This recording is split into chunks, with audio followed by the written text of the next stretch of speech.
David Guiraud coince Michel Barnier en direct. Un échange explosif où Guiraud met Barnier face à un scandale fiscal monumental. L'argent des Français s'évapore dans un système opaque pendant que le gouvernement continue de ponctionner sans scrupule. Inflation galopante, raquettes organisées, redistribution fantôme. Barnier tente de se défendre mais il s'enfonce. Justification floue, hésitation, refus de répondre clairement, Guiraud ne lâche rien et expose une vérité qui dérange. Comme vous allez le voir, l'ex-premier ministre est en panique totale face à David Guiraud. D'abord, permettez-moi de faire un constat, c'est que ce soit dans l'hémicycle ou dans la commission des finances, il y a une curieuse règle mathématique qui s'établit. Quand vous êtes présent, le nombre de députés du bloc central est en général divisé par 3. Alors, vous vous êtes expliqué, notamment, vous avez dit que vous aviez des scrupules ou des hésitations sur les coups de rabot. Il y en a effectivement qui n'en ont pas. Le 9 novembre, je rappelle que Gabriel Attal disait en quelque sorte que c'était votre choix de ne pas faire suffisamment d'économies.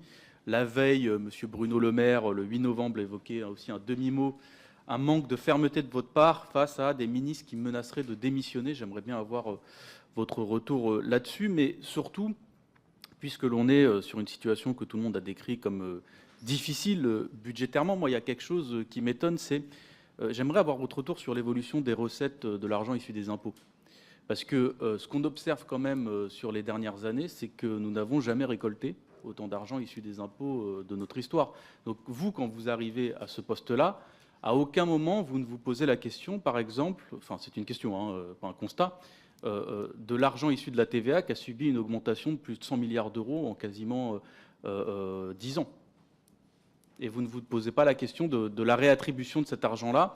Donc à combien est-ce que vous estimez notamment l'argent de la TVA récolté, par exemple, quand vous arrivez au poste de Premier ministre, est-ce qu'on peut en faire ? Je n'ai pas du tout compris votre observation politique sur le nombre de députés présents. Oui, mais enfin, ça c'est de la petite polémique, M. Guiraud. Le bloc central qui reste, M. Guiraud, le socle de majorité relative le plus important, que ça vous plaise ou pas, dans cette Assemblée, est là et n'a pas manqué en ce qui me concerne, même s'il y a eu des débats et parfois des désaccords. Que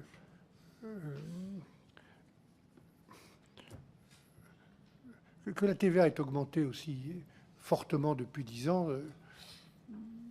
est-ce que c'est un mauvais signal? Non, je ne crois pas. Elle traduit, enfin cet impôt-là en tout cas traduit un niveau de consommation et d'investissement qui est en augmentation. C'est plutôt le signal d'une meilleure santé ou d'une meilleure économie en général. Après, la question de la redistribution, ces impôts rentrent parfois dans le budget européen, parfois dans le budget national, et sont redistribués globalement à travers la mécanique budgétaire. Et dans un pays où l'impôt en général, le prélèvement public reste le plus important, l'un des tout premiers dans toute l'Europe, et il est trop important, le prélèvement. Il y a toujours des efforts à faire pour qu'il soit plus juste. Et dans un pays qui reste celui, et c'est notre honneur, où le système de protection sociale est l'un des plus les plus efficaces, je crois, et les plus importants par rapport à d'autres pays. Donc après, la question, M. Guiraud, c'est toujours une question qu'on doit se poser, quel que soit l'endroit où on siège dans cet hémicycle, c'est comment on peut améliorer l'efficacité de la dépense publique. Comment on peut améliorer l'efficacité publique avec les agents publics, avec les fonctionnaires. Moi, je suis un grand partisan des services publics, donc et je veux qu'on les respecte, comme je l'ai dit. Je pense qu'avec eux, parce qu'il y a des réserves formidables d'idées, si on veut bien associer les gens, les écouter, pour améliorer le fonctionnement de la puissance publique en direct, les gens des services de l'État ou des agences ou des services ou des opérateurs de l'État. Il y a un effort très important qui est d'intérêt national, qui devrait être d'intelligence nationale d'ailleurs, d'améliorer l'efficacité de la dépense publique avec les agents publics. Donc voilà, on reste un des pays où l'impôt existe, vous l'avez dit, où il rapporte selon les taxes ou les éléments de fiscalité plus ou moins d'argent, qui redistribue beaucoup. Voilà, je pense que la question de l'efficacité des dépenses publiques est une question que, quels que soient les gouvernements dans les années qui viennent, nous devrons nous poser. Pardon, micro, monsieur. Bon, je passe sur ce que vous appelez des petites polémiques. Je veux bien passer là-dessus. Moi, je pense que 20 députés pour voter votre budget, si je crois que le bloc central vous a manqué. Mais sur la TVA, j'y reviens parce que vous évoquez quelque chose de plutôt vertueux. Vous dites, hein, si je ne trahis pas vos paroles, que ça traduit un niveau de consommation et d'investissement. À aucun moment, vous mettez cela sur la cause de l'inflation, c'est-à-dire de la hausse des prix, qui est payée par les Français. Je dis ça parce qu'à partir du moment où on fait un constat un peu plus négatif sur justement l'évolution de l'argent de la TVA, qui est due à la hausse des prix que les Français subissent durement, il faut quand même se demander où va cet argent. Vous parlez de redistribution. Moi, c'est ce sur quoi je vous interroge. C'est qu'à aucun moment, par exemple, vous ne vous êtes demandé avec vos services si les 60 milliards d'euros qui étaient transférés de la TVA depuis le budget de l'État vers celui de la sécurité sociale pour faire des compensations d'exonération sociale, pour compenser ces exonérations-là, à aucun moment, il y a quelques milliards au moins, je ne dis pas l'entièreté de la somme, on peut avoir nos désaccords politiques, qui auraient pu être rediscutés dans le budget. De la même manière qu'au niveau des 50 milliards d'euros d'argent de la TVA qui sont transférés du budget de l'État vers les collectivités pour compenser des suppressions d'impôts de production ou de taxes d'habitation, à aucun moment, vous ne vous demandez donc avec vos services si une partie de cet argent ne peut pas être utilisée pour redresser au moins les comptes publics.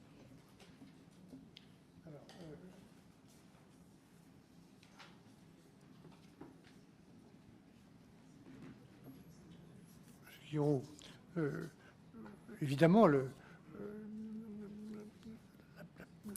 productivité ou la recette en matière de TVA est liée à l'inflation aussi, hein. Évident. Je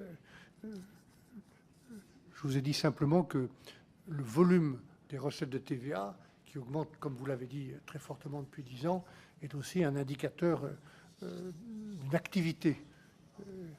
Quand il n'y a pas d'activité, s'il n'y a pas de consommation d'investissement, il y a moins de TVA. Donc, un des éléments constitutifs des recettes de cette TVA est lié à l'inflation, comme vous l'avez dit.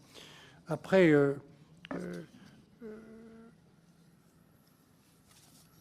oui, je me pose des questions. Je n'ai pas beaucoup de temps pour toutes les traiter. Je me dis naïvement que vous allez me donner du temps.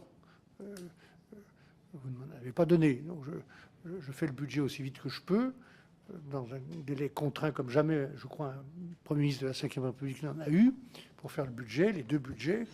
Et nous avançons, mais on a ouvert certains sujets. Par exemple, sur des exonérations de charges sociales, on a ouvert le débat. Donnez-moi au moins acte de ça, hein. Pas toujours, d'ailleurs, avec un accueil enthousiaste de tout le monde, mais on a essayé d'ouvrir le débat.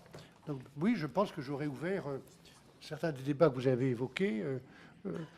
Après le vote d'un budget imparfait au départ, amélioré grâce au Parlement, s'il avait été voté, j'aurais ouvert, dans le cours normal de l'action gouvernementale, des réflexions un peu stratégiques ou de réforme. J'aurais ouvert certains des débats que vous avez évoqués. Je vous en prie, excusez-moi. Très rapidement, parce que je sais que j'excède mon temps de parole, mais ça m'étonne que vous attendiez, on parle de 110 milliards d'euros. 60 milliards d'euros à la Sécu, 50 milliards transférés aux collectivités locales. Moi, ça m'étonne vraiment beaucoup, je vous le dis, que vous attendiez le débat parlementaire et que vous ne soyez pas vous-même force de proposition, même malgré le temps imparti. Mais quand on parle de 110 milliards d'euros, ça me semble être la priorité budgétaire.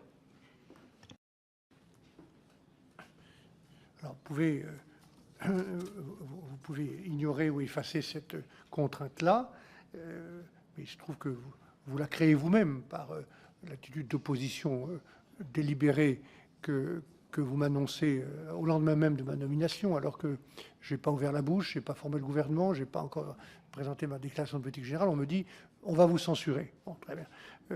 Ça veut dire qu'il y a une instabilité et une difficulté pour ouvrir de grands débats, M. Guiraud, parce que les sujets que vous évoquez, il s'agit de dizaines de milliards d'euros, de redistribution, tout ça exige un peu de stabilité et de temps, voilà.